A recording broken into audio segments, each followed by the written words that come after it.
on ne sait pas si les mécanismes conjoints de vérification, baza kozwa ba information nyonso oyo ezoleka sur terrain. Ce sont les terroristes de l'armée rwandaise qui ont attaqué les positions de nos FARDC. Cela a duré pendant 2 semaines que bazaye koluka que baya ko conquérir ma position mususu ya ba FARDC na biso. Pendant que de l'autre côté à Luanda, biso toza kozela ke ba tout anisa lisusu Tshisekedi na Kagame. Chers Congolais, quelque part na kopesa raison na bandeko na biso oyo tango ba monaka ba lobi ke Tshisekedi aza ko kende mboka tel boyoki kande matibino biso nyonso mataka biso na contexte oyo to komi lelo nous nous demandons pourquoi devons-nous continuer à participer à processus ya Luanda. La ministre des Affaires étrangères a lobi na radio Top Congo que nous espérons les retraits des troupes congolaises des troupes rwandaises sur le sol congolais. Tango na rencontre ezali prévue entre Félix Tshisekedi na Kagame parce qu'il ne s'agit pas là de traiter avec un mouvement rebelle ou un mouvement terroriste ou ezali M23, mais nous traitons avec un État qui viole la charte des Nations Unies ndenge yaza koloba. Moni lopoto ya ba diplomate ngana lingaka ngote. Ba diplomate ba pesaka kanda parce que ba tournure oyo bango ba betaka ko betaka munoko. Oyo ba betaka ngonga nyonso ezalaka nango trop parler pour ne rien dire parce qu'ils ne veulent pas dire ce qu'est le fond de leur pensée. Ils sont obligés de créer des termes pour cacher certaines choses. C'est ça le travail des diplomates. Mais nous avons besoin de la vérité. Biso ba Congolais tolingi toyeba vérité. Est-ce que processus ya Luanda et comme la biso bonheur? La réponse, moi je l'ai dit, nous l'avons déjà évoqué plusieurs fois. Toza kozongela kayango processus ya Luanda et salami nango pona bisote. Les gens qui nous ont imposé ces processus, Tshisekedi ata aza kokende fo boyeba que pour sa vie, pour sa stratégie, il est obligé d'y aller même si ezali nango aza kokende na mutema na ye mobimba te. Tshisekedi azaki na Angola, nous avons interprété les faits pour ceux qui comprennent bayebaki que Tshisekedi des fois kendaka te parce qu'il va trahir le Congo mais kendaka avec un langage diplomatique. Lorsque accueilli makambo ya Biden na yebi nango eza nango na importance te mais pona kende ko kotisa te ba tchanga ina liste te ba koma kombo langa na big rouge na kende kaka mais na sala ndenge nini ala teli bango chemise bango nyonso na ba veste c'est que circonstance événement ya malamu mais ya lati na ye chemise na ya bimi. Nous en avons parlé, c'était un langage diplomatique, ça veut dire je suis pas là. Bosa na bino makambo to sala mais diplomatiquement parlant ça montre que nous avons d'autres priorité na biso ezali paix, priorité na biso ezali sécurité. O bino bota la wana eza ko ya ko kota na sima. Mais pour na biso eloko eza important c'est l'est du Congo et il en a parlé. Donc on a contexte sur le processus ya Luanda, ils nous ont imposé cette aventure sachant que le temps passe. Tant que biso ça rappelle président c'est que dit que yeba pe que cha chrono na ndako na yo ya munene. Chrono penda we la kisaka ba seconde na ba tiers. Parce que bah occidentaux bah si bah comprendre que Tshisekedi azali mutu moko important, il va nuire aux intérêts des occidentaux en République démocratique du Congo. Plus le temps passe, plus cercle et influence naie ezali ko s'étendre. Il faut faire passer du temps bêtement na mutoyo pour tailler les cas. Pendant ce temps-là, ils alimentent la frustration des Congolais.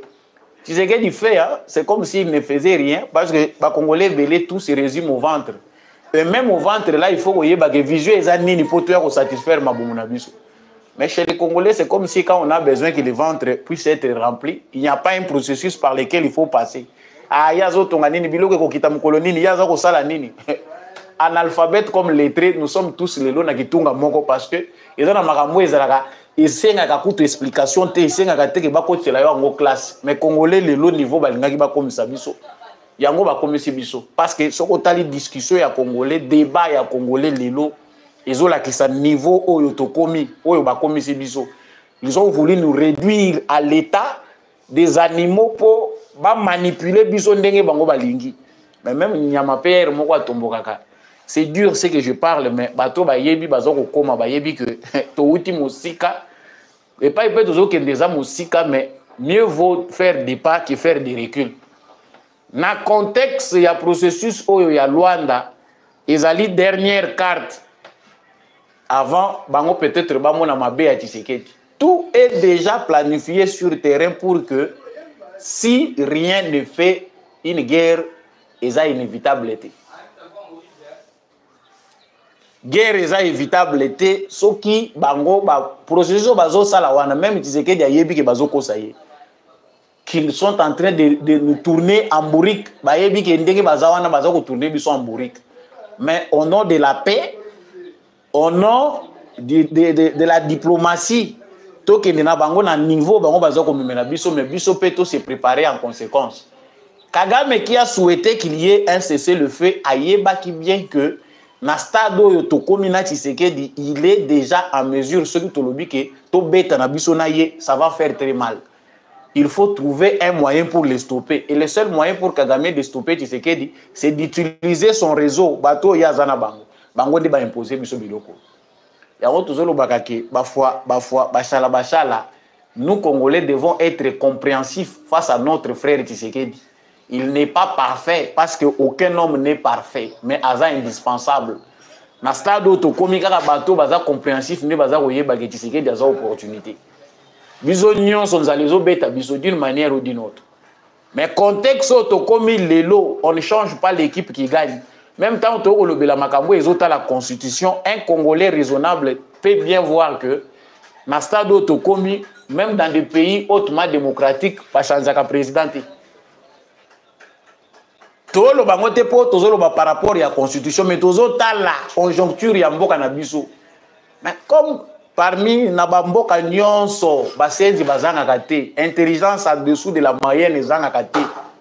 Yango to ko mona makamusu bandinga na biso to bandeko na biso baza ko sala awa. Otali oyoki maolobi bon. Ezana ngo cerveau ndenge esi salameli ba cerveau nyonso et fonctionne ka ndenge moko te bon eza ba injure te boko comprendre nga mais tout le monde n'a pas le même niveau. Il y a compréhension. Et ça n'a pas influencé pour que tout simbama. Na stade où c'est un dernier virage.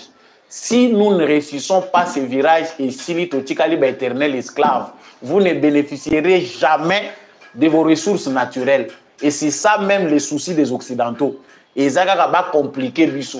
Nyonso yo bino bolingi bo sala na ndenge na bino ba l'interne. Il faut habiter la difficulté moko ya cacophonie, il y a ba division interne. Boyoki batu ba déclencher o te biso to longwe po balingi ba simba constitution. Tout ça est lié hein. Koto bazolo ba processus à Luanda, koto bazolo ba boy, koto yoki ba musu ba lobby si on touche à la constitution, ça veut dire que toutes les institutions ils ont à zéro, ça veut dire que institution moko eza sous crédibilité ou n'importe qui peut se porter garant lobby à sa président. Bino bokanisi bobu ka bambazana. Bob Kabamba, c'est quelqu'un qui a été formé par les Belges, a formé Bissika Azali pour ça la rôle où il a joué. Atalika Congolais na poso, mais na bongo na ye, na elukeli na ye en bongo. C'est un étranger. Il n'a rien à voir avec les Congo. Bon, mutandenge wana biso to kovande la ye to tie mikanda tozo tala tolobi, tozo chaba vidéo pour tout la na Bob Kabamba. Il y a des Congolais, il y a des Africains qui sont déjà blancs. À cause du néocolonialisme, baza déjà mindele. Tokolanda bango te po biso tozonga kasima, po to kende koluka bongo na bango, il n'a rien d'important à nous dire. Sango musu toza ko kota très rapidement ici ezali église catholique avant to kota église catholique j'ai renchéri makambu ya Charles Onana. Bandeko tozaye kolanda procès oyo de près. Tous les Congolais, je pense, ba Congolais nyonso censés toutes tendances confondues. Donc, Zalaki Nassima, il y a auteur Oyo, écrivain Charles Onana, pour Azali Morope parmi Bato Oyo sur le plan international, Bazali Kobunda pour rétablir vérité.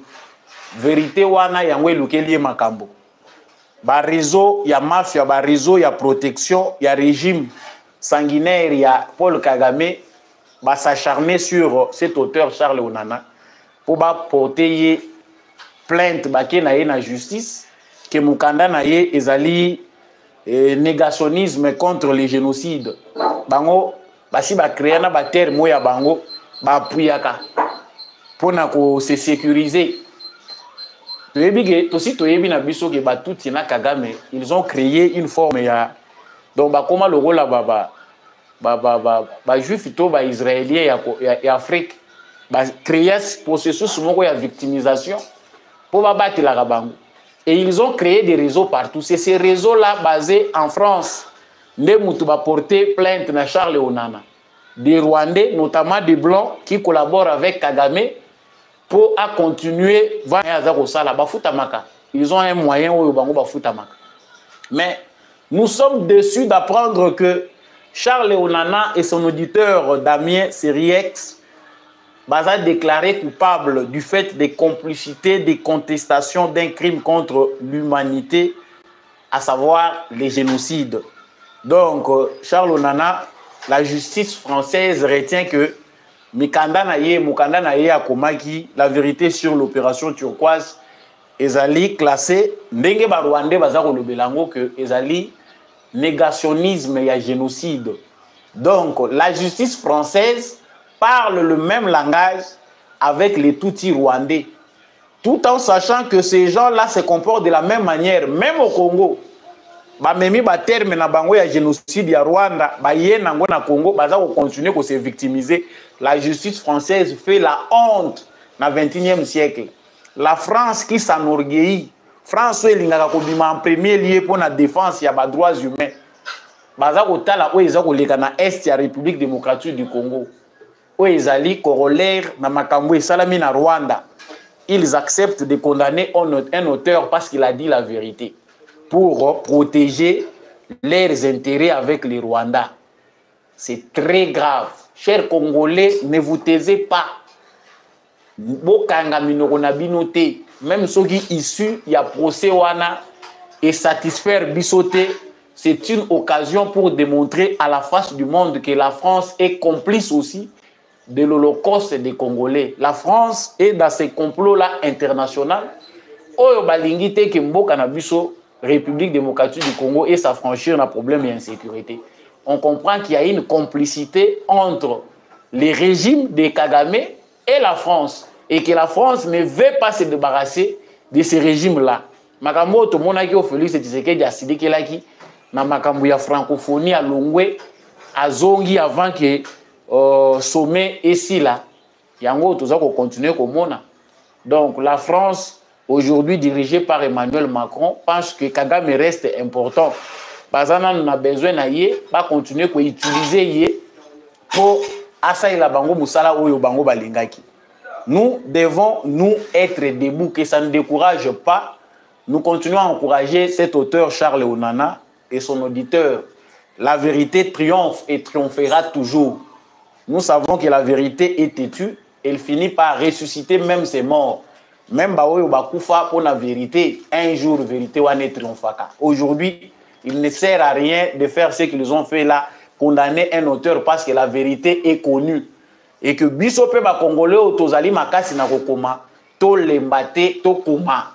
Il y a des Congolais qui écrivent aussi sur cette histoire, to vulgariser pe ba pensée. Il y a bande ko na biso mikanda, ya bande ko na biso oyo bazali kolobela makambo oyo. Nous sommes victimes d'un complot. Ceux qui boyo ki baza ko landela même ba auteur, c'est parce qu'ils veulent museler tous ceux qui veulent nous faire découvrir la vérité. To kitate to zonga simate. Chers Congolais, évitez la distraction. Les Congolais de France et Congolais d'ailleurs, toute la diaspora congolaise, mobilisez-vous encore davantage, dénoncez. Parce que les lots flèches allaient, et ça la flèche retour. Côté Tozako Kende à Waliboso, il faut que bayango que vague oyo yo to komisa Europe centre ezako katana. Vous qui êtes en Europe que bande konabino bazoya kuna c'est ça le sous na tina te ya kokende kuna. Il faut biso moko na bamboka na biso to telema parce que flèche à retour est déjà prête. Il faut tout banda kozonga na bamboka na biso et batu oyo il faut tout ça bango hors état de nuire. Et l'actualité très rapidement, c'est l'Église catholique qui ne décolère toujours pas avec Jean-Pierre Bemba. La semaine moko to moni ba intervention médiatique et l'église déjà ba 4. To moni tant bazako lobage abbé Cholé to monseigneur Donatien Cholo azalaka politicien ezako soyé. Mais c'est inconcevable qu'un prêtre, un religieux, ou aza censé, kozalaka na lingomba côté ya bato. Azonga na semaine mboko mbala mibale to misato na bitando po na kolobela makambo ezali politique. Inconcevable. Wana nini aza kozonga na bakomi kosala question, il y a jeu de réponse. C'est-à-dire, et comme jeu ya ping-pong entre bakambi ya Senko na Jean-Pierre Bemba oyo azali vice-premier ministre ya lekaki alobi ke ayebi makambo na bango te. En tout cas bango bazali ba politicien ya ba robe et suis bango makasi ke baza obligé ba utiliser pe atalako na bango po ya beta kango bien na liro pe toza komona ke Donatien Chole ya kolongwa lelo te à la tête de la Senko parce qu'il joue bien son rôle. Azongi à part discours ya mise au point basali azongi lisusu pona ko attaquer Bemba et comme biso to yaki ko visiter yo 2 fois à 2 reprises église oyo zo ya ko attaquer yaki ko visiter yo donc bokomi ko rappeler mutu na visite soki bokomi ko rappeler visite c'est que bo visita ki ye visite ezalaki politique. Pourquoi bokomi ko rappeler mutu lelo visite même soki boza ko swana na makambo oyo eza lié na politique lelo mais visite ezalaki na cadre ya compassion. C'est ça aussi le travail de l'église. Et longo wane komi makambo ya Bemba sala eloko te. Yango toko loba pe Jean-Pierre Bemba, ba politicien pe. Bino pe bozimbo ngibele la mboko bozongi sakate ndenge nini. Jean-Pierre Bemba pe to loba te yo pe ata wese otonga te ndenge nini. Tonga pe ata mo école, tonga pe ata quelque chose. Même si ce n'est pas ça le travail qu'il faut faire mais tant yo zozo na coin moko boyozwaki. Faut bongisa. Biso na mutu na biso to yebike ba notable nyonso. Il fallait tout le monde à l'école, Institut Jean-Pierre Bemba. Tout le monde a pu attaquer aux années moins logo moko boy. Mais par contre, lobby kuna na ba matériel au pesa et ça la kanangote. Oh yo toza ko assister na kuswa na entre ba politiciens mibali. C'est ça notre manière de trancher. Abbé Chole ou Monseigneur Donatien Chole doit reconnaître que makambo pe Bemba lobby za ya solo. Pour makambo et ça le makate na ba pasteur. Il y a un ton religieux et un ton politique. Nous n'allons pas apprendre ça aux catholiques. Si vous avez des gens qui sont politiciens, la question est réponse aux gens qui ont sous à côté à Tamukete. Tant que mingi comme les médias. Mais je retiens une phrase ici. L'église catholique,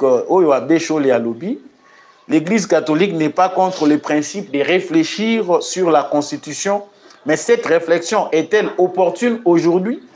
C'est scandaleux d'aller dans ce sens alors qu'une partie du pays est occupée. Bon, ceux qui ont changé la constitution, les lois ont opportunité. Parce que Tshisekedi devait s'y pencher quand il a changé la constitution. Le rôle a opportunité, parce que la priorité est belée. Et vous avez une opportunité, mon colonel. Tout Tshisekedi doit travailler sur l'agenda de l'église. C'est vrai, vous avez donné votre opinion. Mais vous avez dit que la constitution est amabée. Ils ont cause de malheur rebellé, na ba dysfonctionnement institutionnel autour lié à la constitution wana. Bolobi que moment ils ont mal choisi, ils ont opportunité. Bon si ko et ko za la opportunité mon colonel. Mon colonel église catholique ko décider, faut avoir honte. Ceux qui balobi que boza ba politicien, boboyi bolobi toza ba politicien té.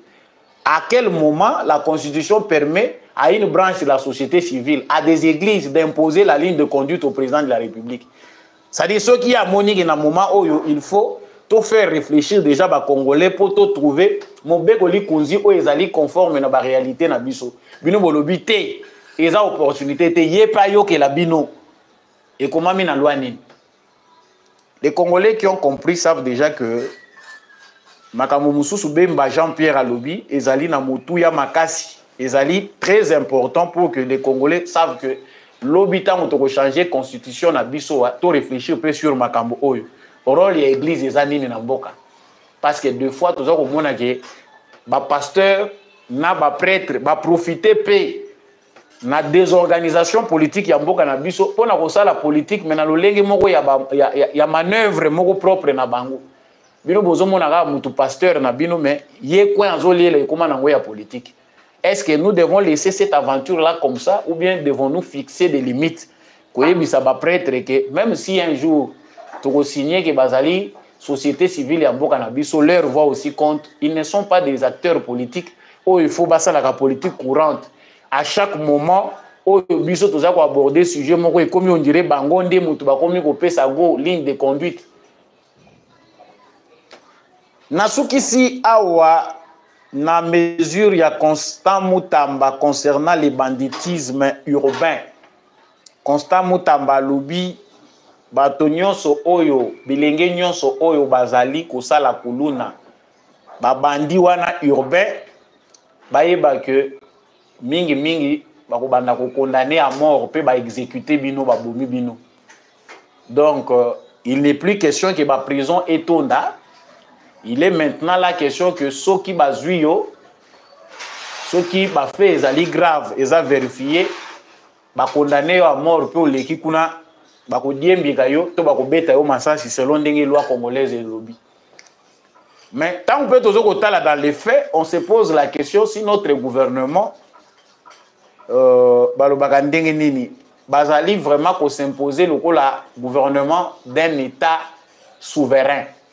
C'est comme si quelque part, toujours au monde, on dirait peine de mort na biso, et zali nango kaka mesure administrative et le bagi vice-président de l'Assemblée nationale. Na yoka soni mokoloango, le la passé Roland Dalo ya kozala congolais. Biso tosi to longoli peine de mort na moratoire. Le président de la République a lobby peine de mort et les sous na moratoire. Mais le vice-président de l'Assemblée nationale va dans un forum ou un sommet, je ne sais pas, à l'extérieur du pays.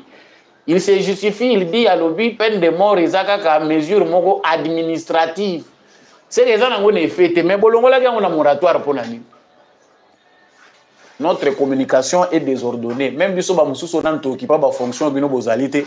Tokoye ba gérer communication ba communiquer ka boyete et si ka oza flou yebité ba kangaka monoko lobby ata démo au lobby notre gouvernement a déjà communiqué sur cette question au kangi monoko mais na Congo mutu nyonso ali koloba la question qu'on pose à Constant Mutamba ezali que plus il y a beaucoup de déclarations plus pe ba mesure pe comme inefficace ba déclaration il faut ezala muke mingi musala eleka ebeli tozoko yoka ba mesure tozoko yoka tokosala boye mais plus ezoko koma ebele et que salamité et comme il peut souci biso tozana besoin au monde peine de mort ezala exécuter quand on tue informez-nous à la RTNC même si ba kolekisa ngwa en live mais informez-nous à la RTNC 3 4 5 personnes viennent d'être exécutées sur base du jugement rendu parce que après tout ça tu dis que recours ezalaka ezana temps moko ba pesaka pour que recours seulement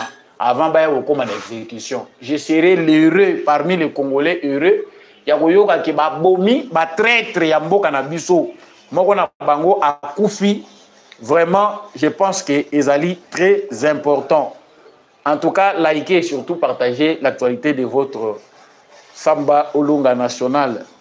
Donc, likambo pe musuto ko lobela par rapport ya phénomène kuluna ezali que dans une ville de 20 millions d'habitants beaucoup kanga beaucoup lemba parce que chômage est l'équi. Donc le bapé magamusu en connaissance des causes. Il y a des points dans la capitale congolaise oyo basiat na basusiat ya la police eza ko servir ne loroté. Ba policier ba kengela kana bango mituka na ba moto parce que ba kolo ba moto na ba mituka ba kana bisika ya kolali sangote. Ba bisika ba susiat et commandé bisika ba to ba moto na ba mituka we ezangi bisika ko tshana bandako ba koma kolala. Donc, policier Kouloune et Zobundama, il n'y a pas à observer le roi de la population. Il y a un besoin croissant de nombre de policiers au pays professionnel dans la ville de Kinshasa. Boti Kabilo Moussous Bozo pe sa président par rapport ministre intérieur Jacques-Marie Chabani to lingi to mona que la police est à recruter pas dans les universités pour convaincre les jeunes congolais que police oyo to lingi to sala eza police oyo et pour garantir pe vie sociale ya malamu pona bino. Oui, que les intellectuels et les gens s'enrôler dans la police. Les Congolais ordinaires savent que la police n'a pas fini le coup là-bas a commis le langue zododo parce que bah recrue il y a époque à Kabila na souka ou avant Kende la majorité ce sont des gens bah mususu ba yebi atako koma kombo na bango te maza policier so yebi sanga muto ndenge wana yo tie na cité on contribuer na changement mentalité ndenge ni c'est quelque chose qu'on ne comprend pas. Et toza ko soukisa awa pona ko lobagye cher gouvernement monsieur le président de la République et morajo pona ko stopper ngo eza ko senga ba mesure moko urgente Kinshasa kaka na coin oyo to kangama liboke ici et tondi trouver un problème pour voir qu'est-ce qu'il faut faire avec les jeunes oyo baza pour la plupart désœuvrés dans la ville de Kinshasa bangonde baza cause ya phénomène ya kuluna. Si nous touchons la constitution, on ne veut pas. Les Koulouna, les Congolais, les jeunes Congolais, les Baza produit injustice sociale. Plus on aura des jeunes comme ça qui grandissent et belés dans la nature et qui n'ont rien à faire, sachez que les solutions et vous allez kokanga bango te. Et puis l'eau mususu est important pe ezana bamboka baninga. Biso to lobake ko boma bango il faut que boma bango ka so ba sambisi bango te. Sous d'autres cieux basimba ka policier na nzoto te. Ba payo baza ko loba ba pays des droits wana to moni kaka mutu conducteur ya véhicule bien conducteur mutu aza ko conduire voiture parce qu'il a sali kaka refus à tempérer policier braqueur malobi kita boyi ko kita ba betie masasi. Un gamin de 18 ans. Mais chez nous, on a un colonne avec machette. Ou azako papa policier ou yazana munduki machette na mutu policier azoki pa ke ko kufa na ba blessure na ye. Signer une ordonnance. Toko tsango na mobeko na biso bakangi yo na machette osimbi machette. L'ordre ezali que policier oyebisi kuluna na lance voa bwaka machette lala na se. Aboyi ko bwaka ko lala na se bete masasi na nzoto. Et on pense que c'est aussi une façon de contribuer pour que les jeunes qui non, je ne peux pas faire Barobomanga. Ceux qui en se basant sur les lois, on a déjà armé, il faut pas bomayo, on a dangereux pour la société. C'est aussi une façon de renforcer notre police pour éviter que les policiers merci Nabino Bandeko Nyonso Boponi Kolanda Comme Télévision. En tout cas, beau liker, beau partager vraiment actualité Nabino Samba Olonga comme toujours. Bon début de semaine Nabino Nyonso Boza Kolanda Biso à travers le monde entier. Merci à vous de nous suivre de partout. En tout cas, meilleur vœux déjà au Banda Kalamingi Totokota 2025. Merci à tous ceux qui s'abonnent et qui s'ajoutent dans notre grande famille. La famille GCAM Télévision et la famille Debout Congolais. N'hésitez pas à appeler Samba Olonga pour nous faire des cadeaux pour nous soutenir l'émission Nabino. Matondo nande kombi à chaque fois na caméra et na réalisation pour être émission et comme habitant Nabino. Je remercie beaucoup l'apôtre Gérard Kabeachovo. Merci à papa Maurice Kikangala. Merci à l'homme de la vérité des urnes. Jean-Louis Chimbalanga. Merci à papa Boniface Mpunga. Papa Freddy Ngwama, papa Boniface Mpunga, Matondo Mingi, na mama Bilbilonda, mama Lisette Mombendu, mama Rose Sirikari. En tout cas, merci na peur na organisation na ye, Matondo Mingi, na bandeko nyonso yo bopona GCAM Télévision, na bomoko pe na bolingo, nde Congo na biso ko yeba ko kende liboso. Vraiment wazalendo na motema, FARDC na motema tozana bino elongo. Tokutani prochainement na émission Mosusu. Mbote. Gloire. Nando sa musala na garage. Ena sa mutuka. Elo ndi mutu kotanga na liso. Nande provoquer maladie o. Mais totambola hôpital minene. Bale biso ka mbongo. Ti le loso sezo mite. Tina ba Serge Joseph wana to kindaki mbongo ekufi mais na mitu wa transfert biso ka na campus. La campus ndi siko ndi mbongo ezati. Wana fa na kana ndako. Fa ba opéra ngo. Ba ta vidéo basunga poso batinga boye. Emi banga vraiment la passe. Boti kaka. Na boti bango 5. Basi 4 mobali kaka ye moko. Na chake na musala ya garage. Po lobi asunga ngai. Nazana moto te awa na mboko kisasa. Na papa te, mama te, ndeko te. Eza kaka mwasi na nga na bana. Lelo tala mwana na chaki motema. Mwana eko kuma na kuya boy. Na ebite soki eza nzela nzambe soki pe eza nzela bato amuki. Me na sali oyo papa asala kapona mwana. Na bandi na wileri na kochi wileri a transfert nga kitambo. Na lungwe kitambo a transfert nga Saint Joseph na sali nyonso. Scanel na potisiye na bimisi mbongo. Soki ba 750. Sans compter o nyonso to ya bakisi nyonso. Na mati d'état. Donc na sali kaka ndingi papa salaka na bana na ngai. Donc ndingi nazali awa na suki nazali suna makokite.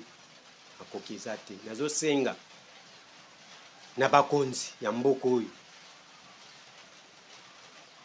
Na bakonzi ya mboko oyo basunga nga nazana makokite nazana muto okene kotelema te ndeko te nani te vraiment nzambe asime mitema na bango basunga ngai basunga ngai vraiment na pe numéro à téléphone ezali 082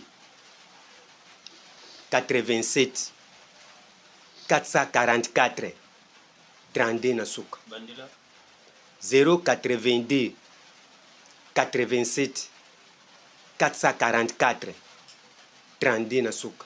Ah, bozomi na avenue. Tozwami na avenue Kitwingi numéro 100. Quartier nini? Kalunga, quartier Kalunga. Commune Selembao. OK, merci. Ce sont ces gens-là, les biso toza ko vanda po to lobelaka to sala analyse sur information bango bazoye la biso. Aujourd'hui, nous avons la possibilité d'analyser tout ce que ces gens-là font et puis qu'on relier bango qu'on comprendre qu'ils appartiennent à un même réseau. Pourquoi aujourd'hui les gens que je viens de citer, Boujakera, Boyebié Malamu, Stanis Boujakera, Kangamagiawa, Banda Bimale Banda, il pense que il tient sa revanche sur le gouvernement congolais. Lui ne communique que les malheurs du Congo. Awa Steve Wimbi, journaliste wa Kabila Oyo, Yepe, a rejoint Kuna, lui c'est le M23. Tout ce qu'il va toujours dans le sens de vous montrer que Tshisekedi doit négocier. En tout cas, le M23 gagne du terrain, il n'y a pas de possibilité. Yango combat Oyo, tous allez mener jour et nuit contre la République Oyo Baza, il y a interne qui se disent congolais, mais qui font partie d'un réseau rwandais pour désinformer les Congolais. Et dans ces réseaux-là, font partie des politiciens. Tous les politiciens mususu ya Congo, baza ba politiciens te, baza ba agents ya service à renseignement. S'ils ne sont pas ensemble avec Kagame, bazali na ba européens, ba yebi na contexte nini ba koyi ko utiliser bango, moment nini ba utiliser ka bango. Moment lokola oyo ne consommez pas aveuglement les informations parce qu'il y a des journalistes payés pour semer la confusion. Biso tokozalaka kaka na confusion na gouvernement na biso. Il n'est pas interdit aux Congolais de critiquer leur gouvernement, de dire vrai les choses, de faire le travail des journalistes. Mais biso peut critiquer. Tant il faut critiquer. Mais pourquoi il y a des gens qui se comportent comme Français, comme Rwandais sur la scène médiatique congolaise?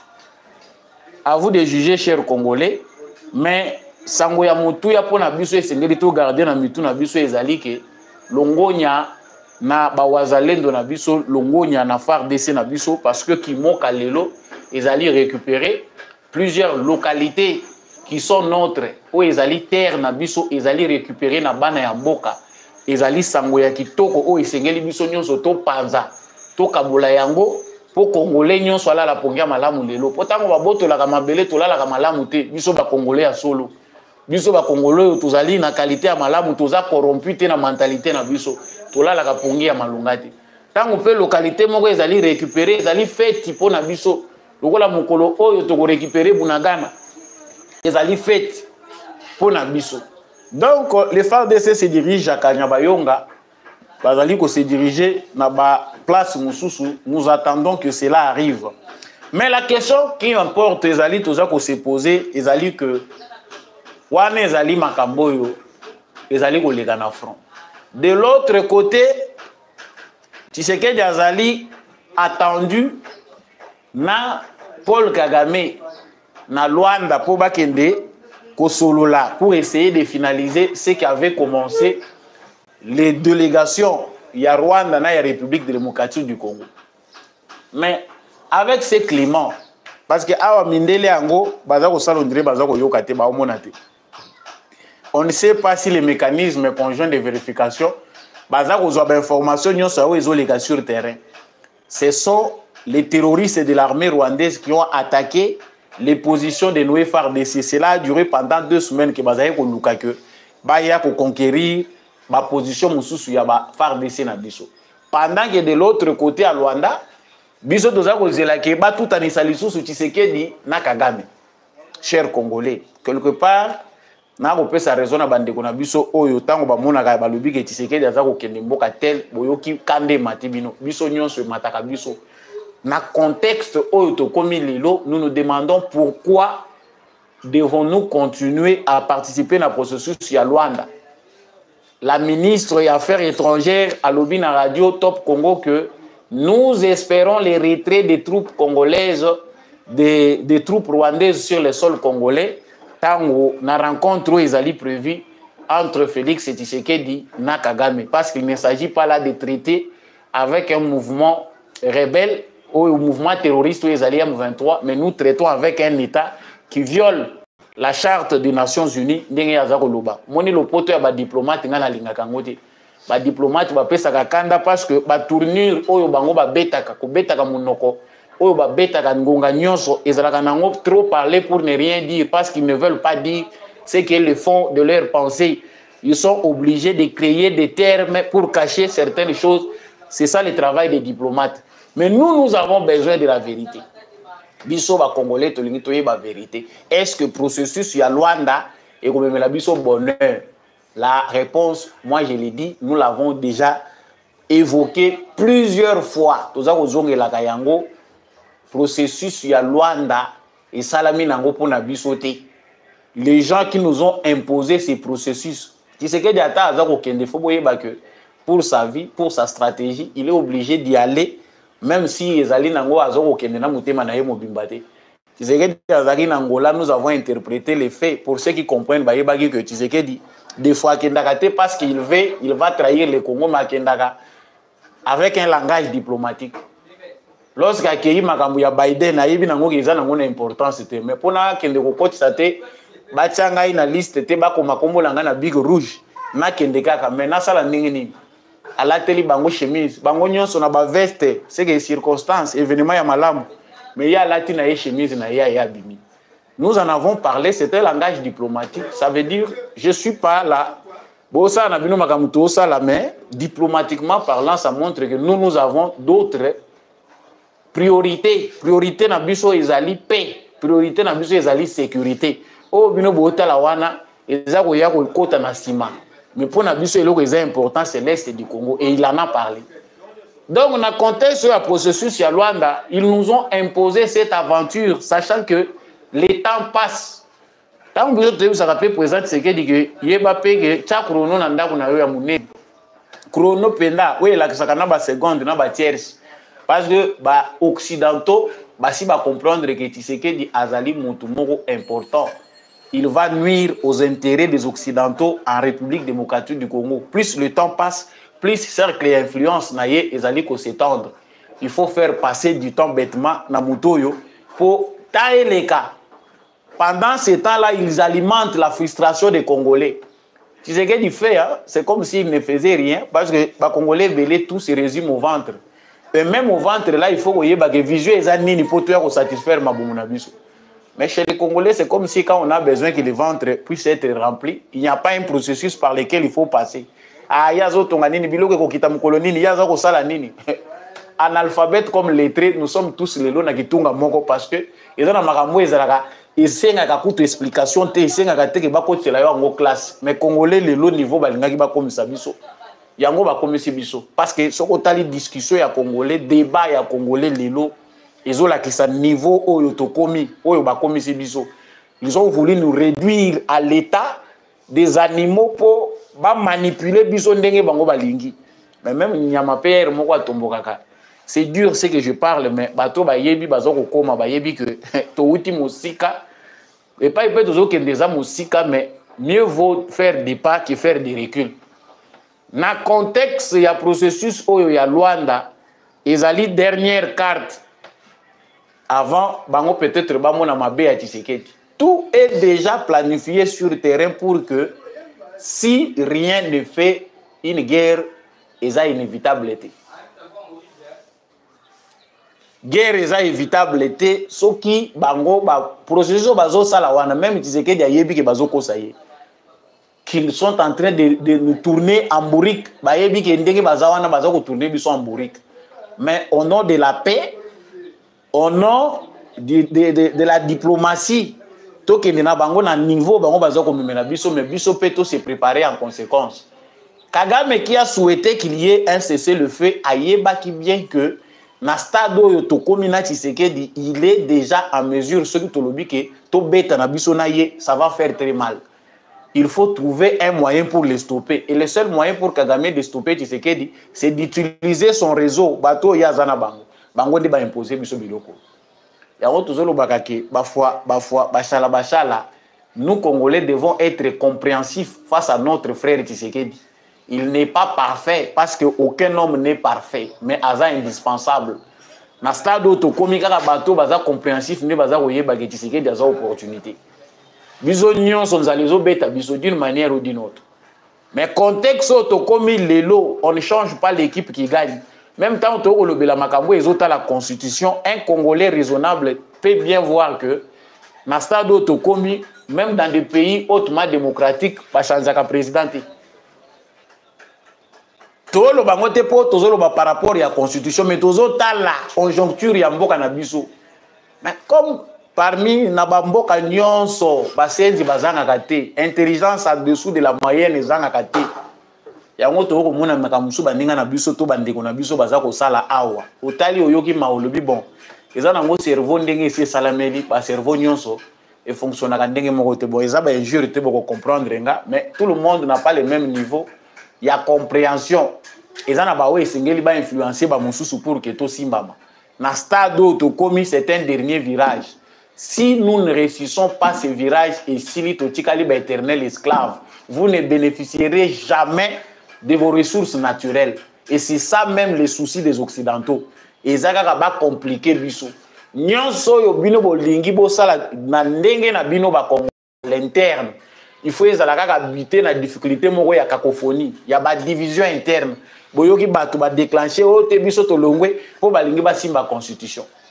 Tout ça est lié à koto bazolo ba processus à Luanda, koto bazolo ba boy, koto yoki ba musu ba lobby si on touche à la constitution, ça veut dire que toutes les institutions ils ont à zéro, ça veut dire que institution moko eza sous crédibilité ou n'importe qui peut se porter garant lobby à sa président. Bino bokanisi bobu ka bambazana. Bob Kabamba, c'est quelqu'un qui a été formé par les Belges, a formé Bissika Azali pour ça la rôle où il a joué. Atika Congolais na poso, mais na bongo na ye, na elukeli na ye ambongo. C'est un étranger. Il n'a rien à voir avec les Congo. Bon, mutandenge wana biso to kovande la ye to tie mikanda tozo tala tolobi, tozo chaba vidéo pour tout la na Bob Kabamba. Il y a des Congolais, il y a des Africains qui sont déjà blancs. À cause du néocolonialisme, baza déjà mindele. Tokolanda bango te po biso tozonga kasima, poto ke nekoluka bongo na bango, il n'a rien d'important à nous dire. Sango musu toza ko kota très rapidement ici ezali église catholique avant to kota église catholique j'ai renchéri makambo ya Charles Onana. Bandeko tozaye kolanda procès oyo de près. Tous les Congolais, je pense, ba Congolais nyonso censés toutes tendances confondues. Donc, Zalaki Nassima, il y a auteur Oyo, écrivain Charles Onana, pour Azali Morope parmi Bato Oyo sur le plan international, Bazali Kobunda pour rétablir vérité. Vérité wana yangwe lukeli makambo. Ba réseau ya mafia, ba réseau ya protection, ya régime sanguinaire ya Paul Kagame, ba s'acharner sur cet auteur Charles Onana pour ba porter plainte baké na ye na justice que mukanda na ye ezali négationnisme contre les génocides. Bango basi ba créer na ba terme ya bango ba puyaka pona ko se sécuriser. Toyebi aussi toyebi na biso ke batuti na Kagame, ils ont créé une forme ya donc ba comment le rôle ba juif to ba israélien ya Afrique ba créer processus moko ya victimisation. Et ils ont créé des réseaux partout. C'est ces réseaux-là basés en France. Les Moutouba porté plainte à Charles Onana. Des Rwandais, notamment des Blancs, qui collaborent avec Kagame pour continuer à ils ont un moyen où mais nous sommes déçus d'apprendre que Charles Onana et son auditeur Damien Sériex Baza déclaré coupable du fait des complicités, des contestations d'un crime contre l'humanité, à savoir les génocides. Donc, Charles Onana, la justice française retient que Mukanda Naye Akomaki, la vérité sur l'opération turquoise, ezali classé ndenge ba Rwandais baza kolobela ngo que ezali négationnisme et génocide. Donc la justice française parle le même langage avec les Tutsis rwandais, tout en sachant que ces gens-là se comportent de la même manière, même au Congo. Bamemi ba terme na bango ya génocide ya Rwanda, ba yena ngo na Congo baza ko continuer ko se victimiser. La justice française fait la honte na 21e siècle. La France qui s'enorgueillit, France elingaka ko bima en premier lieu pour la défense ya ba droits humains. Baza ko tala o eza ko leka na est ya République démocratique du Congo. O ezali corollaire na makambo esalami na Rwanda. Ils acceptent de condamner un auteur parce qu'il a dit la vérité, pour protéger leurs intérêts avec les Rwandais. C'est très grave. Chers Congolais, ne vous taisez pas. Même ceux qui issus, il y a procès wana et satisfaire bisoté, c'est une occasion pour démontrer à la face du monde que la France est complice aussi de l'Holocauste des Congolais. La France est dans ces complots-là internationaux. Oyo balingi te ke mboka na biso République démocratique du Congo et s'affranchir d'un problème d'insécurité. On comprend qu'il y a une complicité entre les régimes de Kagame et la France, et que la France ne veut pas se débarrasser de ces régimes-là. Makambo to monaki o Félix Tshisekedi asidiki laki na makambo ya francophonie à Longwe azongi avant que sommet ici là. Yango toza ko continuer ko mona. Donc la France aujourd'hui dirigée par Emmanuel Macron pense que Kagame reste important. Bazana on a besoin na yé ba continuer ko utiliser yé pour asaila bango musala oyo bango balingaki. Nous devons nous être debout, que ça ne décourage pas. Nous continuons à encourager cet auteur Charles Onana et son auditeur. La vérité triomphe et triomphera toujours. Nous savons que la vérité est têtue, elle finit par ressusciter même ses morts. Même Baoyo Bakoufa pour la vérité, un jour vérité wane triomphaka. Aujourd'hui, il ne sert à rien de faire ce qu'ils ont fait là, condamner un auteur parce que la vérité est connue. Et que bisope ba Congolais otozali makasi na kokoma, to lembate, to koma. Il y a des Congolais qui écrivent aussi sur cette histoire, to vulgariser pe ba pensée. Il y a bande konabiso mikanda, il y a bande konabiso oyo bazali kolobela makambo oyo. Nous sommes victimes d'un complot. Ceux qui boyo qui baza kolande la même hauteur, c'est parce qu'ils veulent museler tous ceux qui veulent nous faire découvrir la vérité. To kitate to zonga simate. Chers Congolais, évitez la distraction. Les Congolais de France et Congolais d'ailleurs, toute la diaspora congolaise, mobilisez-vous encore davantage, dénoncez. Parce que les lots flèches allaient, et ça la flèche retour. Côté Tozako Kenda ou Liboso, il faut que bayango que vague oyo yo to komisa Europe centre ezako katana. Vous qui êtes en Europe que bande konabino bazoya kuna c'est ça le sous na tina te ya kokende kuna. Il faut biso moko na bamboka na biso to telema parce que flèche à retour est déjà prête. Il faut tout banda kozonga na bamboka na biso et batu oyo il faut tout ça bango hors état de nuire. Et l'actualité très rapidement, c'est l'Église catholique qui ne décolère toujours pas avec Jean-Pierre Bemba. La semaine moko to moni ba intervention médiatique et l'église déjà ba 4. To moni tant bazo ko lobage abbé Cholé to monseigneur Donatien Cholé azalaka politicien eza ko soyé. Mais c'est inconcevable qu'un prêtre, un religieux, ou aza censé, kozalaka na lingomba côté ya bato. Azonga na semaine mboko bala mibale to misato na bitando po na kolobela makambo ezali politique. Inconcevable. Wana nini aza kozonga na bakomi kosala question, il y a jeu de réponse. C'est-à-dire et comme jeu ya ping-pong entre bakambi ya Senko na Jean-Pierre Bemba oyo azali vice-premier ministre. Il y a les cas qui ont lobby qui a yebi makambo na bangote. En tout cas, bango bazali, ba politicien, il y a ba robe. Et si bango makasi ke baza obligé ba utiliser pe atala ko na bango. Po ya beta kango bien. Na liro pe tozo ko mona ke Donatien Cholé a kolongwa lelo te à la tête de la Senko parce qu'il joue bien son rôle. Azongi à part discours ya mise au point basali, azongi les sous pour na ko attaquer Bemba.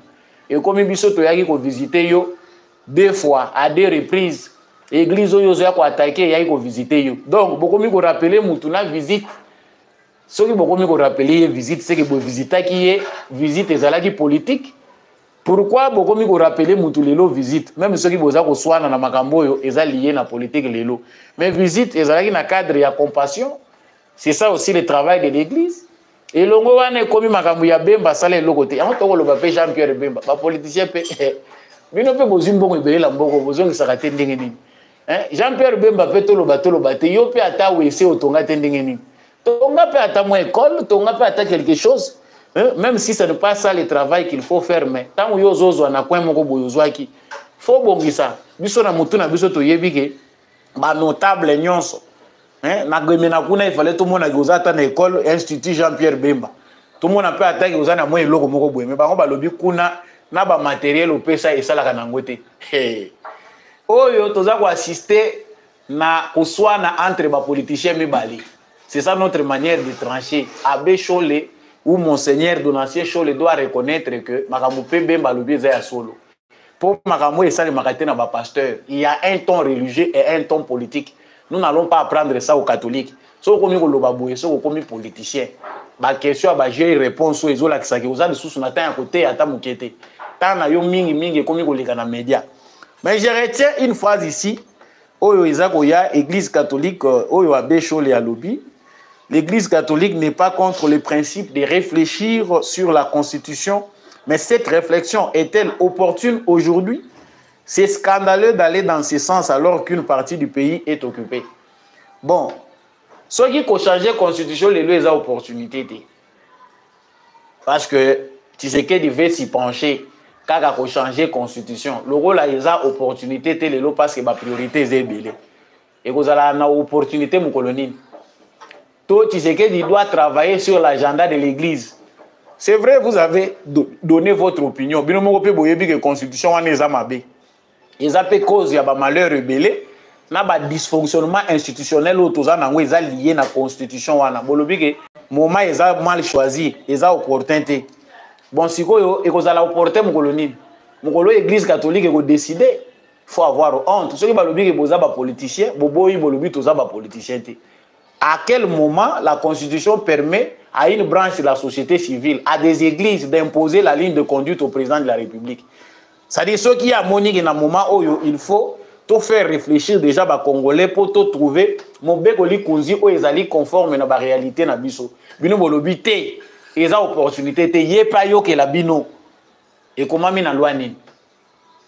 Les Congolais qui ont compris savent déjà que Makambo Mususu Bemba Jean-Pierre Alobi, ils allaient na Moutouya Makasi. Ils allaient très important pour que les Congolais savent que l'habitant ont changé la constitution na biso to réfléchir peu sur makambo oyo rôle ya église ezanini na mboka parce que deux fois toza ko mona que ba pasteur na ba prêtre ba profiter pe na désorganisation politique ya mboka na biso pona ko sala politique mais na lolenge moko ya manœuvre moko propre na bango bino bozo mona ka mutu pasteur na bino mais ye kwa nzoliele koma na ngo ya politique.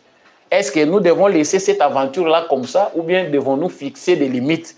Même si un jour, tu as signé que Bazali, société civile et Mboka Nabiso, leur voix aussi compte, ils ne sont pas des acteurs politiques où il faut passer la politique courante. À chaque moment, où Biso tu as abordé le sujet, comme on dirait Bangonde, Moutuba, comme on peut savoir ligne de conduite. Nasuki si awa na mesure ya Constant Mutamba concernant le banditisme urbain. Constant Mutamba lobi bato nyonso oyo bilenge nyonso oyo bazali kosala kuluna babandi wana urbain bayeba que mingi bakobanda ko condamner à mort pe ba exécuter bino babomi bino. Donc il n'est plus question que ba prison etonda. Il est maintenant la question que ceux qui bazuyo, ceux qui ba fait ezali grave, ils ont vérifié, ba condamné à mort pour les qui kuna ba ko diembika yo to ba ko beta yo masasi selon ndenge loi congolaise et lobby. Mais tant qu'on peut toujours kotala dans les faits, on se pose la question si notre gouvernement balobaka ndenge nini bazali vraiment ko s'imposer le gouvernement d'un état souverain.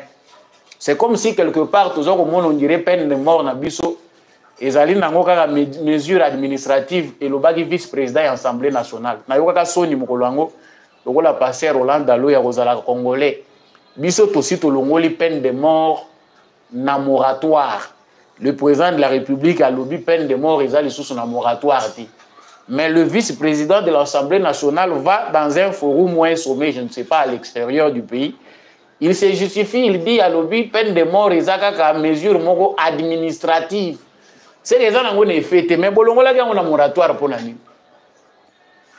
Notre communication est désordonnée. Même si nous sommes qui pas fonction de nos bozalité, nous devons gérer communication, ba communiquer ka boyete. Et si ka oza flou yebité, ba kanga monoko lobby ata démo au lobby. Notre gouvernement a déjà communiqué sur cette question. Au kangi monoko. Mais na Congo mutunyo so ali koloba. La question qu'on pose à Constant Moutamba, il a dit que plus il y a beaucoup de déclarations, plus la mesure peut être inefficace. La déclaration, il faut y la mouke, mingi, moussala et les kaibeli. Tozo yoka, la mesure, tozo yoka, toko sala boy. Mais plus ils ont comme ebele et que salamité et comme il peut souci. Biso tozo a besoin au moins à peine de mort ils la exécuter. Quand on tue, informez-nous à la RTNC. Même si vous avez en live, mais informez-nous à la RTNC, 3, 4, 5 personnes viennent d'être exécutées sur base du jugement rendu. Parce que après tout ça, tu as dit que recours est là. Ils ont attendu pour que recours est salement avant de l'exécution. Je serai l'heureux parmi les Congolais heureux. Il y a des gens qui ont traître, ya mboka na biso. Moko na bango a koufi. Vraiment, je pense que Ezali très important. En tout cas, likez et surtout partagez l'actualité de votre Samba Olunga National. Donc, les Cambopé par rapport à phénomène Koulouna Ezali que dans une ville de 20 millions d'habitants, beaucoup lemba parce que le chômage est l'équi. En connaissance des causes, il y a des points dans la capitale congolaise, Oyo. Basiat na basousiat ya la police eza ko servir ne loroté ba policier ba kengela kana bango mituka na ba moto parce que ba kolo ba moto na ba mituka ba kana bisika ya kolali sangote ba bisika ba sousiat et commandé bisika ba to ba moto na ba mituka we ezangi bisika ko tsana bandako ba koma kolala donc policier kulu nezo bunda maye pas za ko observer le quoi population nyonso il y a un besoin croissant de nombre de policiers au pe baza professionnel na ville ya Kinshasa. Botika biloko mususu bozo pesa président ba rapport ministre intérieur Jacques Chabani to lingi to mona ke la police eza ko recruter pas nanzela dans les universités ko convaincre ba jeunes congolais que police oyo to lingi to sala eza police oyo et ko garantir pe vie sociale ya malamu pona bino oyebi ke ba intellectuel ebele ba ko kaka lisusu te ke aya ko s'enrôler dans la police. Les Congolais ordinaires savent que police na ko finir lokola ba mususu wana akomi ko langwa zododo parce que ba recrue encore moins de l'ennemi du gouvernement où il y a régime et Tshisekedi. Mais il s'agit d'un ennemi parmi les ennemis de la République démocratique du Congo. Tant que l'indépendance, il y a des ennemis comme ça au Bissonion se phototélémé. John Numbi, ça fait depuis longtemps qu'il a installé qui base naïe état-major naïe na Zambie parce que yé sur base de la collaboration avec Joseph Kabila, ils ont besoin de créer 20 monnaies et insécurité dans l'espace Grand Katanga, notamment dans Haut Katanga. Il a besoin que va se servir dans la frontière zambienne na ya Congo pour créer un mouvement de rébellion ou déstabiliser les grands Katanga. Mais à cause aussi il y avait l'armée na biso na gouvernement de la République démocratique du Congo, mouvement wana est arrivé te ya kokoko na objectif au bango ba se fixaki. Peut-être que nous avons vu quelques éléments où ils ont kotalisa que ça na va moko ya insécurité zali koluka ko s'installer dans l'ancienne province ya Grand Katanga. Mais ba élément o eleki ki awa tozayi komona bakangi batu baza ko tshaba minduki na kati ya basaki ya bamadesu Toyoki Bazako Lobelango, beaucoup des événements se sont passés, mais on avait essayé d'oublier John Numbi. Hier, les généraux les plus gradés, les militaires les plus gradés, il y a la République démocratique du Congo. Aujourd'hui, déserteurs à la recherche, il y a un mouvement insurrectionnel où il peut permettre que à renverser le régime, il y a Félix Tshisekedi. Opération est lancée n'dengenini. Ba pays est belé où bazali contourner République démocratique du Congo. Bazaka na bango na besoin ya stabilité ya école Congo. Oyo Zambie a sali lelo eza d'abord premier pas pour na confirmer que le président zambien azali na logique te oyo ba président mususu bazali nango ya ko se servir na ba frontière na bango na République démocratique du Congo pour na ko pesango na ba terroriste to ba rebelle ba déstabiliser mboka Congo. Nous avons récemment eu des problèmes na ba nanyoyo ba nani mboka ngo kombo nini awawa tozali kolobela ba mboka peza kokima Kenya. Président ya Kenya relation na ena Félix Tshisekedi et Koti Malili pe Katani. C'est à partir du moment où le Kenya a accepté ya jouer jeu au Rwanda Salaka. Ya koyamba présentation ya aventure ba bengaki AFC Alliance Fleuve Congo oyo Kabila tindela kinanga. C'est-à-dire le Kenya a accepté officiellement de servir de base arrière à un mouvement terroriste rebelle. C'est-à-dire ba sololi na Kagame balobi yamba bango tozana besoin to blanchir M23 et le bamali sous te que M23 mais pour que ezonga lokola likamoko ya ba congolais il faut servir de base. C'est ça le travail que Joseph Kabila tukoki pe ko assimiler na kati Moïse Katumbi parce que je vais revenir là-dessus. Joseph Kabila diplomatie na ye na Zambie wa tikala ki aza ko maintenir ezali que Zambie président zambien Andima bato bazali na bonne mémoire ba ko se souvenir na premier mandat de Tshisekedi il y a eu des incursions de l'armée rwandaise et l'armée zambienne sur le territoire congolais. Tozwa ki lisusu kokoso entre biso na ba zambien bakangaki village na biso moko tokomi ko welela oh eza mabele na bango patati patata mais la diplomatie à Tshisekedi avec toute la patience qu'il a fait que toyaki koyokana to bongisi to landeli ba frontière to fixer ba borne ndenge sengela ki ezala. C'était déjà le début de la crise. Ba aventure ya ba John Numbi bandaki déjà partir à wana. Mais diplomatie à Félix Tshisekedi déjà ko salema que il est en train de dire la vérité à tous ses homologues présidents, surtout il y a des pays voisins. Kotali sabango kendenge salama gilobi ko esengeli te salema lisusu lelo. Tango ba terroriste bazako katsa bazoya epana bino bonza na droit te ya ko bomba ka bango. Na ba organisation tozali ko appartenir, il n'est pas question de prendre d'accepter de servir de base arrière na ba terroriste to na ba mouvement rebelle. Et le président zambien veut de faire les premiers pas ndenge na zako lobango ala kisi pendake ya lingi na yema kamuté parce que l'opération na zako lobango et salami 3 fois. Tout à Liboso, il y a encore une dizaine de Congolais qui sont venus ba yeti na Kinshasa, ba muso bazana ndolo, ba muso on ne sait pas. Deuxième fois, bazui filé ya suka oyo ngai na zako regretter ezalaki que John Numbi. Fallait qu'azala déjà makaya boa. Mais qu'est-ce que nous pouvons proposer à notre gouvernement?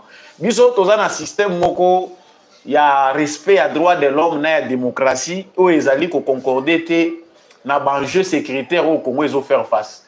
Il faut to meka un peu kota là na cadre ya ba service na biso ya renseignement na cadre ya défense na biso national comment on peut adopter les systèmes oyo ba juif ba israélien bazako sala les russes bazako sala yango c'est-à-dire un ennemi peu importe là où il se trouve nous pouvons engager les moyens pour l'éliminer ba moyen ko zalaka te il faut que tozela po procédure à Félix Tshisekedi biso tozo comprendre en quelque part biso bato mutema mukuse tokoka kangote moko mona ka to balukeli to bandi ko attaquer c'est parce que biso mutema za mukuse. Vu ce qui se passe au Congo, il n'est pas question qu'on regarde quelqu'un qu'on peut facilement égorger même dans Zambie wana boyoki ka kofi bato baza ko sala sécurité baza ko sala ma sécurité na sécurité ya mboka na bango lokola na Russie a umeli te po boma muto azali ko kamba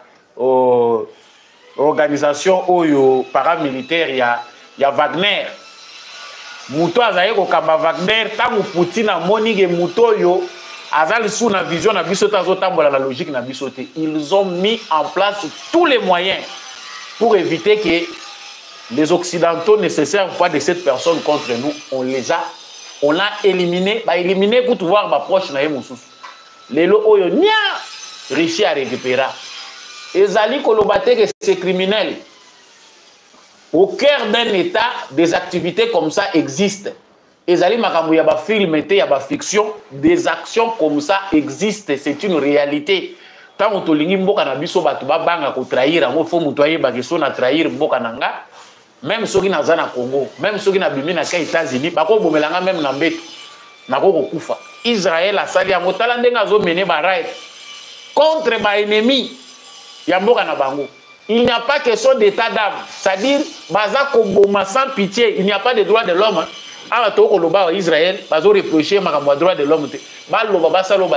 Les États-Unis d'Amérique continuent à soutenir l'État d'Israël. Parce que ils allaient pour la défense na bango. Mais mboka munene lokola Congo.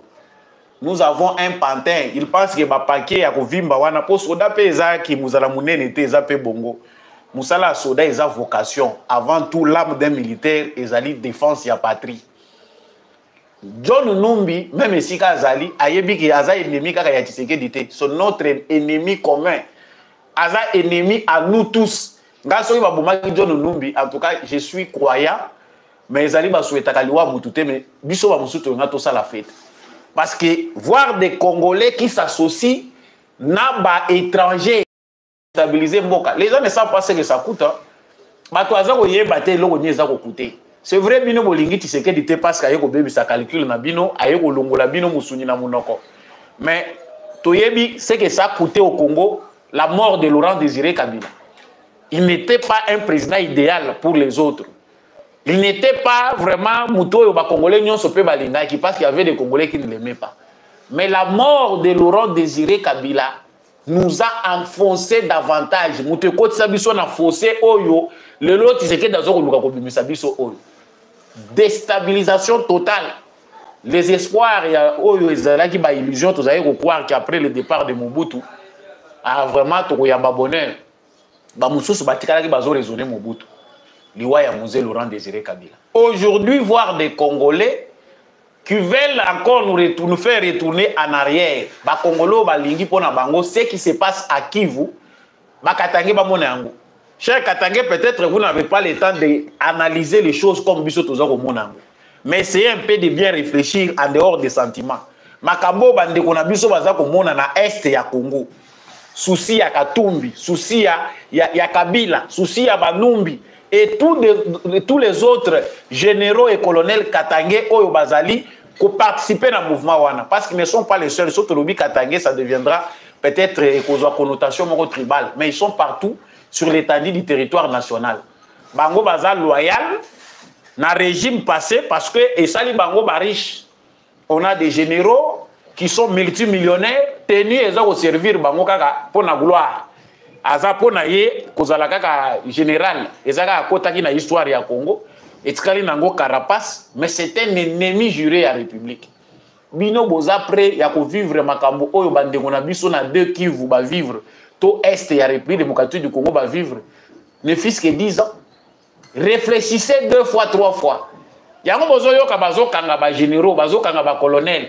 Ceux qui ont le temps d'interpréter les informations, ils viennent envenimer la situation. Nini, oh voilà,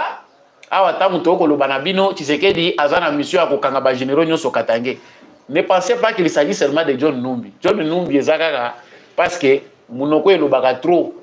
Et Mité Kakapé, il y a Mité qui déjà avant position. Mais Baza est belé. Les autres sont même à Kinshasa. Espoir na bango ezalaki que soit c'est Tshisekedi qui meurt, soit c'est des rébellions qui éclatent partout pour leurs intérêts. Quand nous réfléchissons, biso ba oyo yo toza sacrifié, avenir na biso eza hypothéqué. Le Colombie a intérêt à un petit nombre. Nous devons accepter que cela arrive. Il y a un le président Félix Tshisekedi de bonté exagérée. Si aujourd'hui nous sommes en mesure d'exécuter ces gens même de manière extrajudiciaire, partout, opération commando je pense que ça peut réduire le nombre de traîtres dans la nation. Mais quand on a un président qui a s'entouré par les sous, on a un pasteur, mais pasteur paye les sous. Des fois, on fait passer vengeance, on sous les photos ça pour la nation, outre, parce que le président a un bon cœur, il veut faire tout de manière juste. Bon, quelque part, toujours concéder, que quand on réfléchit plus loin, toujours au monde que quand on veut être un bon père de la nation, on veut reconstruire une nation, il faut aussi avoir un cœur pour la réconciliation, le cœur d'un père.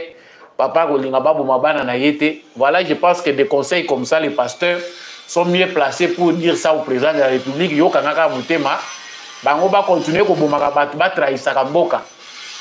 Moi, ça me fait mal à la tête.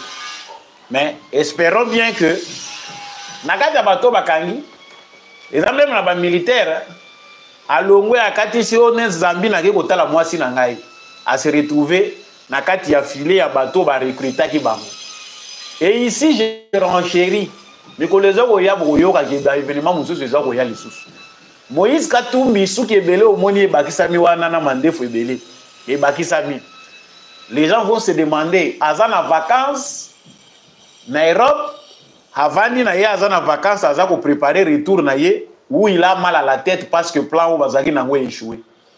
Il y a des éléments où tozako relier nyonso to sangisi soki boyoki ba beti yango ndenge wana balobia Kabuya po aza mutu ya IDPS abeti yango ndenge wana kaka po balinga ye. Loin ya Kabuya. Ba événement nyonso eza lié. Kabila, Katumbi, pona bango, l'opposition c'est l'insurrection populaire. C'est créer des rébellions, créer l'instabilité. Tshisekedi akoka ko diriger, c'est ça l'opposition na mitu na bango. Et nous voyons à niveau na biso Tshisekedi azonyo ko la bato à service à sécurité kanga bango. Et puis, la mingi na prison. Ils sont nombreux. Celui qui est ici, militaire, nombre est augmenté. Il y a des chiffres.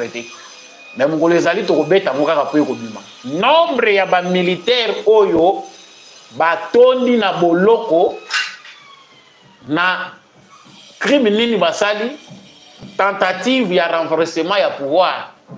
Tant que les déjà na centaines, c'est que danger est amonné na mboka. Et des gens comme ça dangereux, nous ne pouvons pas les garder dans les prisons. Parce qu'il y a risque que le rôle bazan na ba tuyau na ba réseau. Ba bete loko moko boye beta mi brou. Boyo ki événement esali maki jar ndenge boyo ki malanga salaki. Azaki na bato ba pesa ki moi espoir. Ba simbisi touche parce que ba monique facilité à kokota ezati. La seule chose pour laquelle Awa Tokoyo ko féliciter Tshisekedi des alliés que il a déjà au moins à 80%, 90% réussi. Il y a pour renverser tendance au Kabila Tikela qui est Awa. Parce que si on avait seulement l'armée, les militaires, ceux qui sont 50 000, ceux qui sont 60 000, ceux qui peuvent pas 200 000 pour éviter au Kabila Tikela qui est. Le lot Tshisekedi a dit que sécurité en beaucoup. Il n'allait pas diriger le pays. C'est bien qu'il a compris que la sécurité passe avant toute chose. On est passé. Donc, il y a 5-6 ans. Il y a plus de 200 000 jeunes militaires. C'est-à-dire que le Congo Awa est déjà bien alimenté par de jeunes militaires, une jeunesse armée.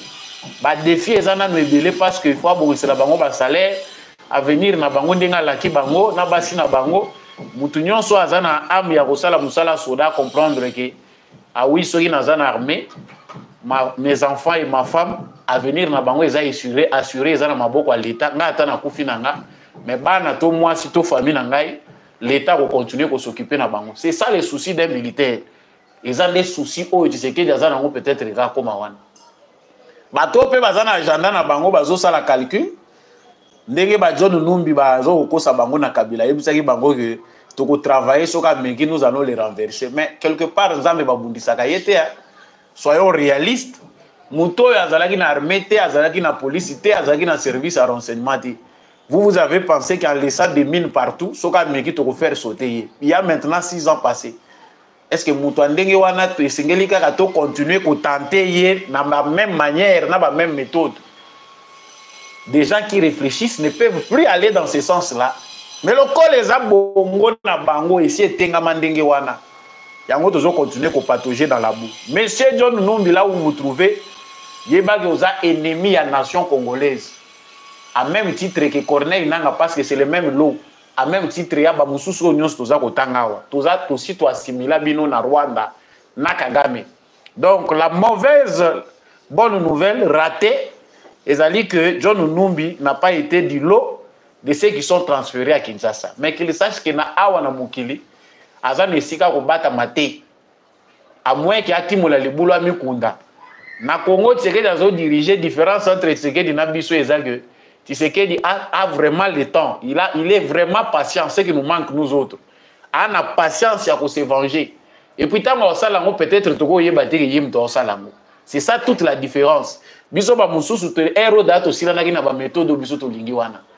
Donc, la porte à Congo est chaque jour qui passe. Événement, ça les mandenge, ça les magana kala pour bazo moyen pour possibilité à Kozonga. Tshisekedi n'a pas l'intention de se venger de la manière où Boye Biwana. Retourner au pays, apprenez à faire une opposition républicaine. Opposition où ils ont respecté les Congolais dans le Congo. Opposition où ils ont respecté parce que l'héritage où Tshisekedi a eu, où Tata Naya Tikeli a profité à héritier, il y a héritage à Tata Naya politique. C'est-à-dire que Nandenge IDPS accéder à pouvoir, Motomoko ta ko reprocher que bakendaki ko simba munduki na kombo ya IDPS pour accéder na pouvoir. Comment bino po boya ko récupérer ngo bolingi que makila ya ba Congolais tanga lisusu. Il n'y a que les Congolais amnésiques qui ne peuvent pas comprendre les cours des événements. Biso ba Congolais troyeba dans quel camp nous appartenons face à ces événements parce que toko se laisser lisusu manipuler te to linga lisusu makila etanga na Congo central etanga na Katanga na Bandundu na Kasai selon ba plan na bango pour que bango baya kokota na gestion à choses publiques. Sango mususu to kolobela wa naza kokota na lombango boyebi que basango ya boye epesaka kanda na linga ko s'attarder na ngote mikolo eza koya to ko diminuer ba information na makambo ezali trop politique to kokota pe malembe na ba information ezali ya développement. Les idées sont en nous to ko bundana ke bande ko na biso bali ko investir na Congo to ko aider bango ndenge nini. On peut investir au Congo avec les mentalités des Congolais et puis réussir à aider les Congolais, la mentalité évoluer. IGF a komaki mukanda na lobaki lobby. IGF a komaki mukanda pour na kokende ko visiter Senko. Bagende kotala bisolo oyo bapesaki na banganga nzambe ya catholique basalaki nango lolenge nini. Industrie ya mutemo mabe oyo nazo ka posala le kaka mbala moko na banalise. Ce qui m'a étonné aujourd'hui, c'est que Bandagala Tofana, Bisoba Congolais, tu éviter que l'État congolais collabore bien avec l'Église catholique. Il a fallu tout le monde Bemba, Abimanakanda, Jean-Pierre Bemba. Alors que gouvernement sous l'impulsion à président de la République, a coupé sa mbongo et belé na ba catholique pour na ba œuvre sociale. Et peut-être to éviter ce qui mbongo ngo ekendaka na destination et sala ka musala oyo ba pe batinde la kayango. Na kati ya koswana, moni quelquefois malheur bon, biso tozwa ki ngo a court to lobite batika. Makamusu soko moni batu bazo swana ko pekisa bango nanu te. Tika na ba swana, makamusu se ko bima na kati ko yiko pesa bino pe information boyeba qu'est-ce qui se passe. Bitumba mususu bakota ka ngombango mbango te. Lelo yo tozo ko zwa intérêt ya koswana ya Jean-Pierre Bemba, président ya MLC, vice-premier ministre en charge ya transport, a beti bordure na ye, et beti si bande kwa catholique, baninga na ye, ba collègue na ye, ba politicien catholique, et beti si bango passe na muteme sali bango douleur. Douleur wane sali que IGF a commis mukanda lobi bon. Lokola kuna pe bazo swana ba lobi qu'il faut bango baza prêt ya koyamba na ba couloir na bango IGF. OK, biso pe tozoya. Banda 2021 projet oyo bandaki nanu pe toyoka teke IGF akenda kuna biso pe toyebaki na biso makambo elekaka te mais kaka na moment oyo IGF azali déjà sa bongisi ba inspecteur po bakita na ba diocèse bakende ko vérifier lolenge nini na ba diocèse bakambi ya catholique oyo baza chargé na ba projet wana ndenge nini ba gérer mbongo wana nde tango pe tozo komona vidéo ya liboso Monseigneur, parce que bango balingaka ba Monseigneur nga esalaka nga mwa malili ta lozolo ba Monseigneur eza titre moko bon eza na ndenge catholique lobby à tout Seigneur tout honneur.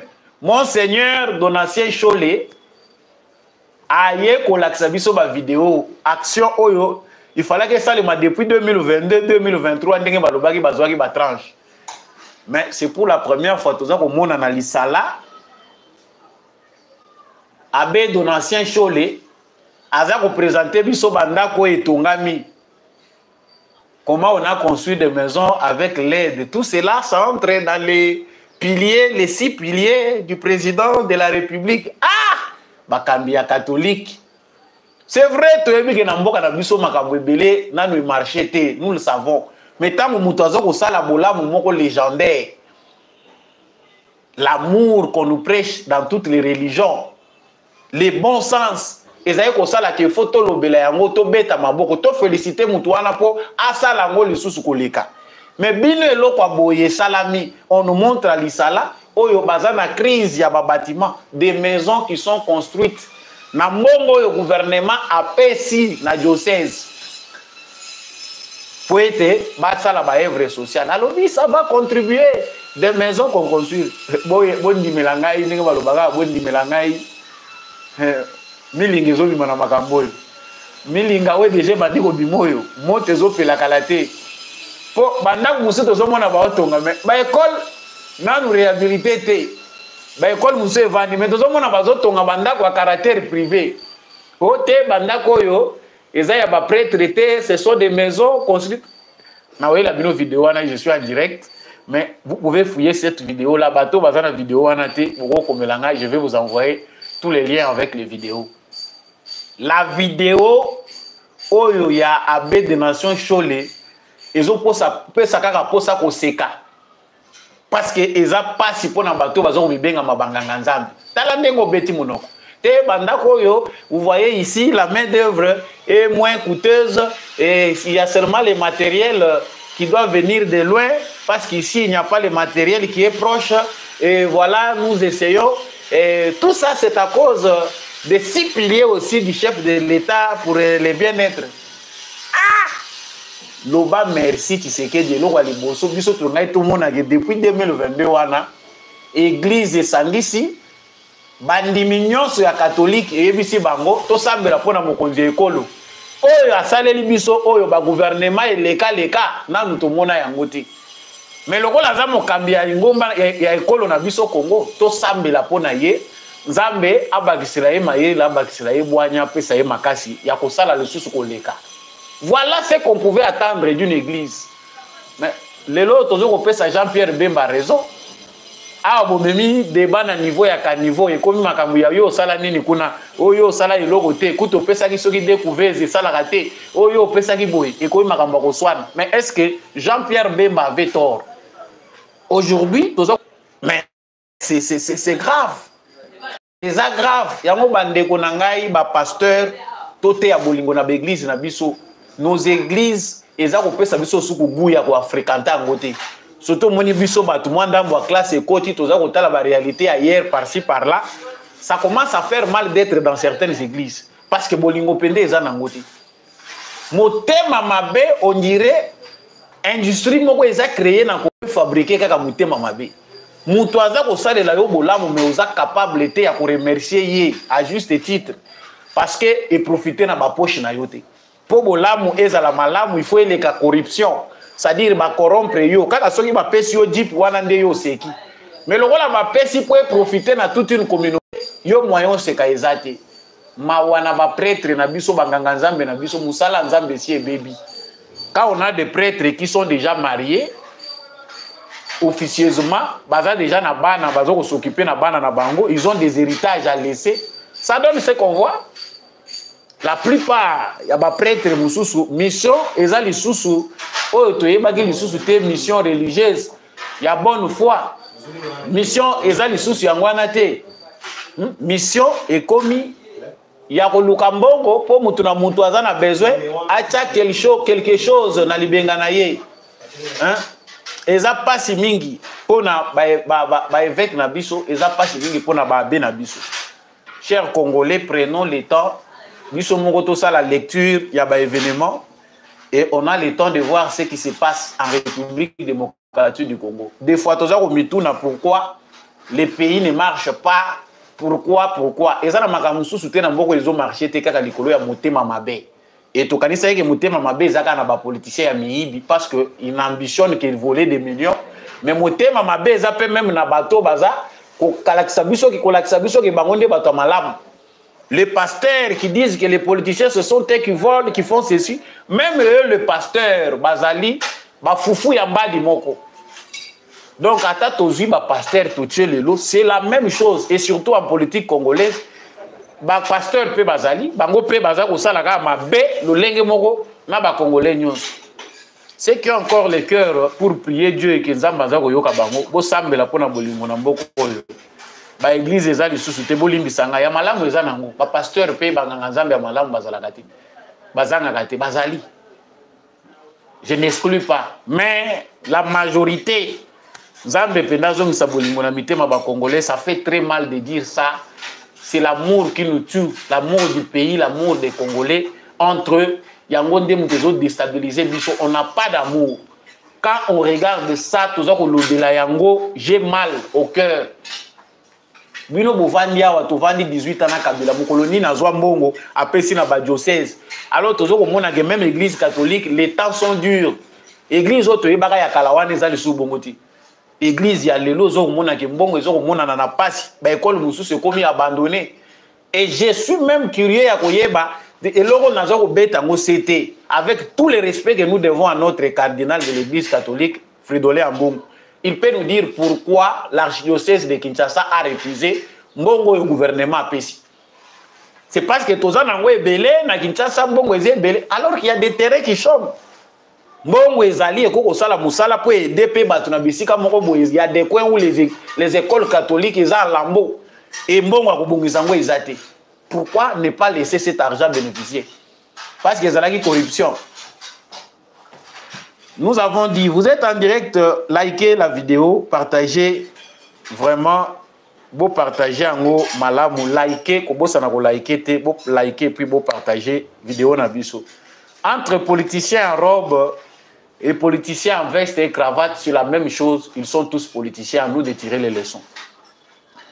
L'actualité, les réactions, ils vont continuer à abonder, Makambo Oyo,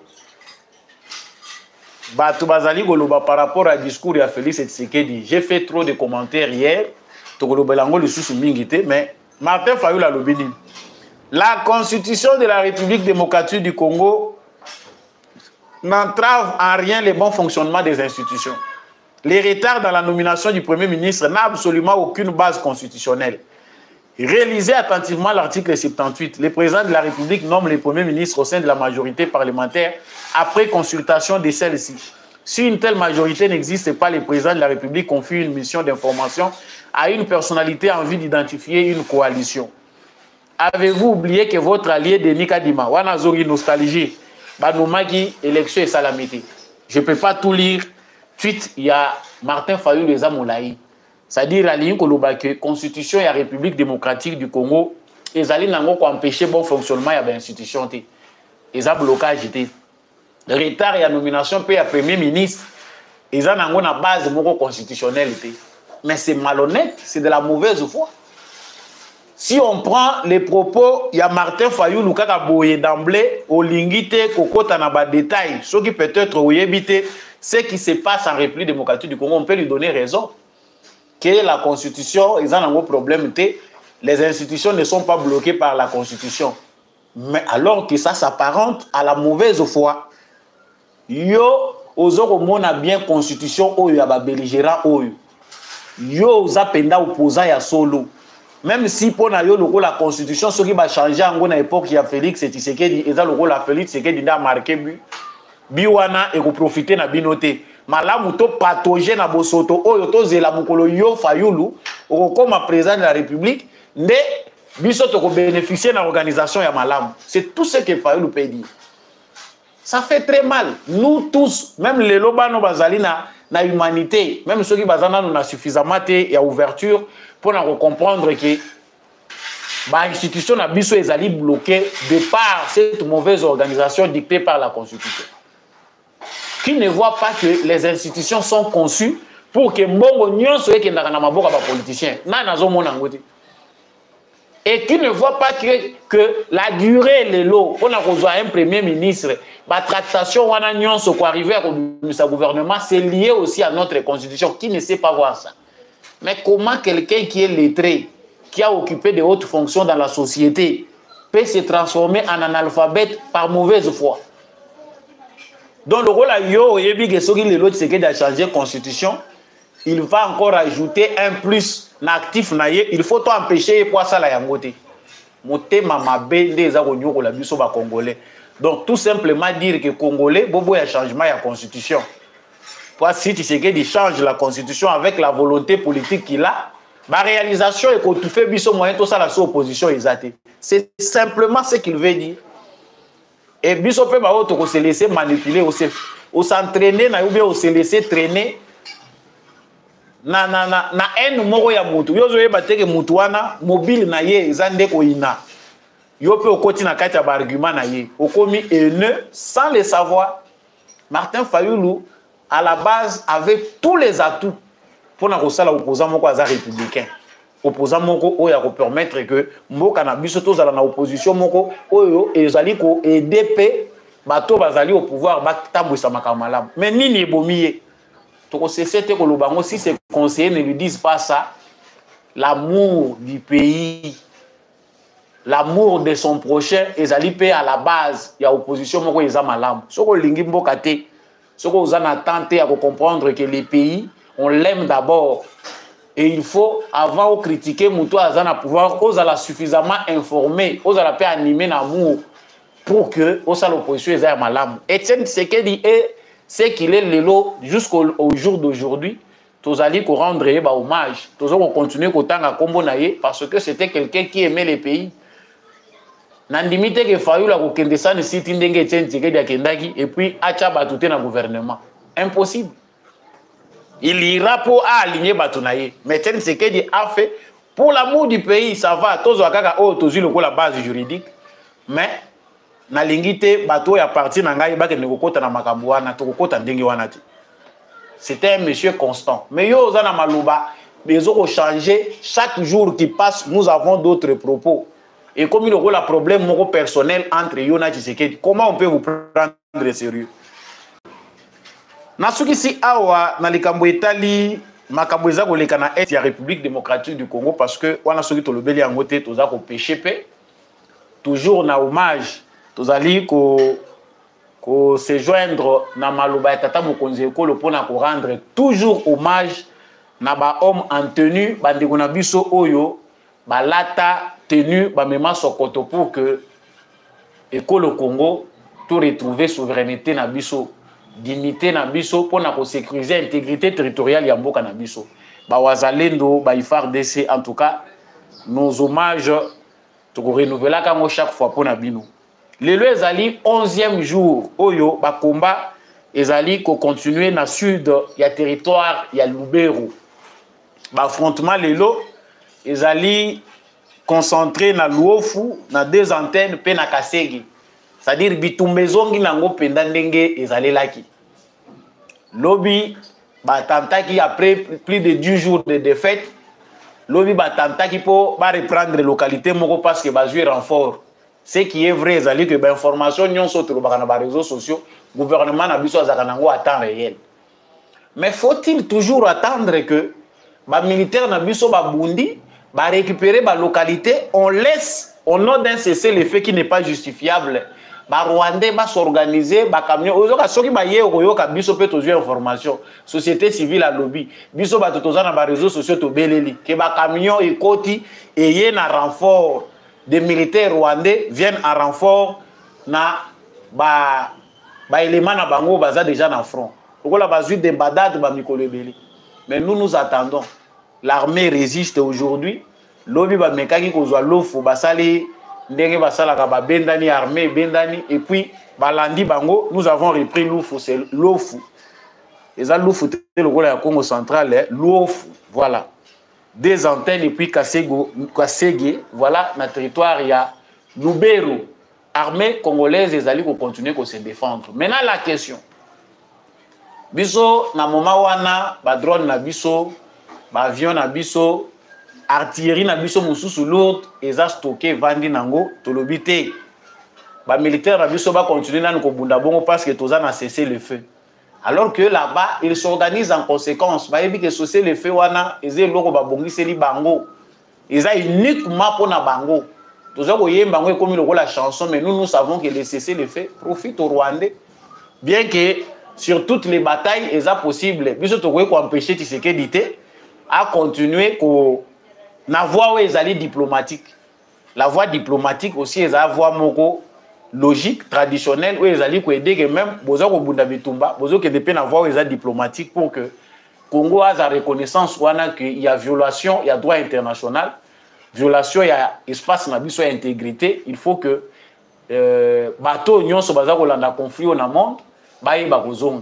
Mais préparons-nous en conséquence. La déception, tout ça, on actif na biso après plusieurs récupérations armées na biso.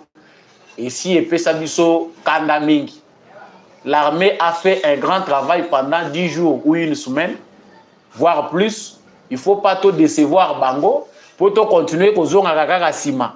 Lobi nango toyo kake ba ye lisusu ba reconquérir parce que bango na mutu na bango. Ba défaite toza ko mona quelque part bango bazo calculer pe bazo kotala point nini esika nini faut ba beta les 15 ezaka la mingi te les 15 oyo bango bazo zela lisusu Tshisekedi na yeba kutana. Donc ils ont besoin d'une agglomération où ils allaient forte, où ils allaient bien concentrés pour bazo ba raison ya ko souffler kuna tango ba okende ko solola Tshisekedi na Kagame. En tout cas je vous assure que ngai na bino toza na même morale. Je suis contre, mais la diplomatie a ses vertus. Et l'autre, aussi, quand le gouvernement a dit que et l'Europe, tous la nangonga nyonso, tous la présidente de la République a simba ici que les la passe. Ba officier militaire, oyo bazali ko faire partie na réseau ya Rwanda. Moi j'attends avènement munene nga naza ko zela na armée na biso yango wana. To écarter ba officier oyo bazali ko faire partie na service de renseignement ya Rwanda. Et là bitumba wana même ceux qui to la guerre ouverte et puis ils ont rendu officiel avec les Rwandais, c'est censé que ça se fait avec des Congolais qui aiment leur pays. Baza ba Congolais na moité na butu baza ba Rwandais. Émission ya République démocratique du Congo, émission Nabino debout congolais. Et komi penza na suka. Merci na bandeko nyonso bozolanda biso en direct. Na lobaki que je suis en direct. Bo partager live émission oyo. Bo liker malamu. N'oubliez pas de vous abonner si vous n'êtes pas encore abonné. Comme cela peut voisin maluba. Biso ba congolais tous à la debout. Ce n'est pas le moment de se décourager. Ce n'est pas le moment pour nous congolais de baisser les bras, de dire que ça ne va pas. Et le président Félix Tshisekedi, à venir et aller rassurant, continuons à rêver, continuons toujours à soutenir notre pays. C'est ce que nous avons comme pays. Ata aux 14 nationalités. Moutolo soki ezaka lié quelque part na makambo ya Congo, oyoka kaka pasi na makambo ezoleka na Congo. Alors concentrons-nous, ne nous laissons pas distraire. Matondo na ndekombi à chaque azaki na sima caméra, pe na réalisation pour cette émission et comme na bitando na bino. Merci mingi.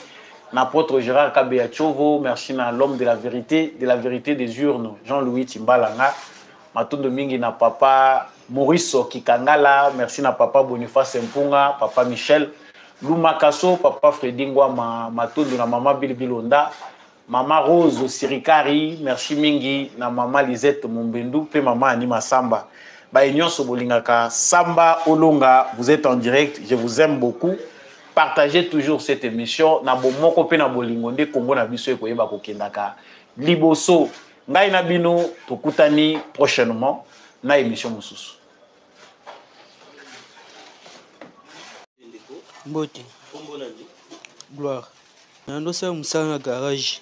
Ena sa mutuka. Elo ndi mtu ekotanga na liso. Nande provoquer maladie oyo. Mais totambola hôpital minene. Bale biso ka mbongo.